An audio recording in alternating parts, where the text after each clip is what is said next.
Guys, আমরা হচ্ছে লোকের জমিতে বাঁধাকপি তুলতে এসেছি। চুরি করার পিকনিক হবে আজকে আমাদের। ওই তো ওইটা না, ওইটা বেশি সুন্দর। ওই তো ওইটা তুল। এটা হ্যাঁ তুলতে পারবো? হ্যাঁ হ্যাঁ, বাহুবলী। আর একটা না না, তোমরা আবার আমার কথাকে যেন সিরিয়াসলি নিয়ে নিও না, কারণ আমি চুরি করতে যাইনি। ওটা হচ্ছে আমার দিদারই জমি, আর আমি দিদাকে বলেই এনেছিলাম।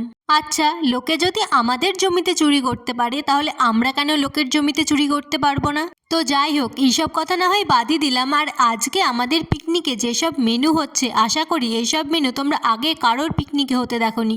তো তোমরা ভাবছো তো যে কি এমন হচ্ছে যে এই মেনু আগে কারোর পিকনিকে হয়নি।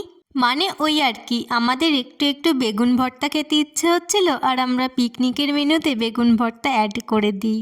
এখন তোমরা হয়তো বলবে যে বেগুন ভর্তা তাও আবার পিকনিকে কে খায়? হ্যাঁ জানি, কেউ খায় না। এইসব বুদ্ধি আমাদের মতো পাগলদের মাথা থেকেই বের হয়। তো আজকে এতটাই, দেখা হচ্ছে তোমাদের সাথে অন্য কোনো ভিডিওতে। ততক্ষণে সবাই ভালো থেকো, সুস্থ থেকো, আর সব বাইকে ভালো রেখো। টাটা।